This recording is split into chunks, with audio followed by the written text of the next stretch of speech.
WZZM 13 News. All right, Stacia, thank you. The state of Michigan has a new budget for the upcoming fiscal year this morning. Governor Snyder signed the $48 billion budget yesterday and includes a small increase from last year for K through 12 education.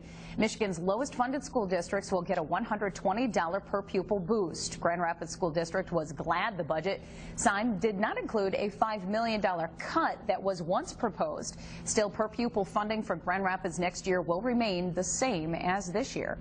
That's still $470 per pupil down from the previous year. So we're still nowhere near back to where we were in 2006. If you go back and look at how the funding has been cut in the last 4 or 5 years. State universities will see an average 3% funding increase if they restrain from tuition increases. Well, we are learning more about the candidates running for state representative. They met in a forum last night that included newly Republican Roy Schmidt and Democrat Winnie Brinks. Now, both are running for the 76th District House seat. That includes Grand Rapids. The main topics last night included education and restoring money back into the schools.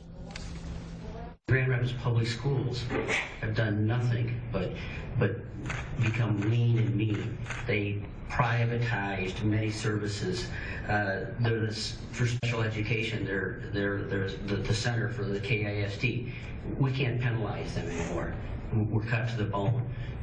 I don't have the solution. What we need to do is actually work on it before the budget comes up and slam it down. The money that was intended for K-12 schools should stay in K-12 schools. I don't think it should be spread out to higher education or other things. I don't think the money that we thought was intended for K-12 schools should be rated and given to other parts of our budget. Well, Roy Schmidt switched the Republican Party last month amid much controversy. Meanwhile, Brinks is a political newcomer who has never before held elected office. A statewide research project is adding new fuel to the debate over gay rights in Holland. The Michigan Department of Civil Rights is collecting testimony across the state to help leaders determine whether anti-discrimination laws are needed. Last year, the City Council voted 5-4 against new employment and housing protections for gays and lesbians. Yesterday, residents on both sides of the issue made sure the state heard their message.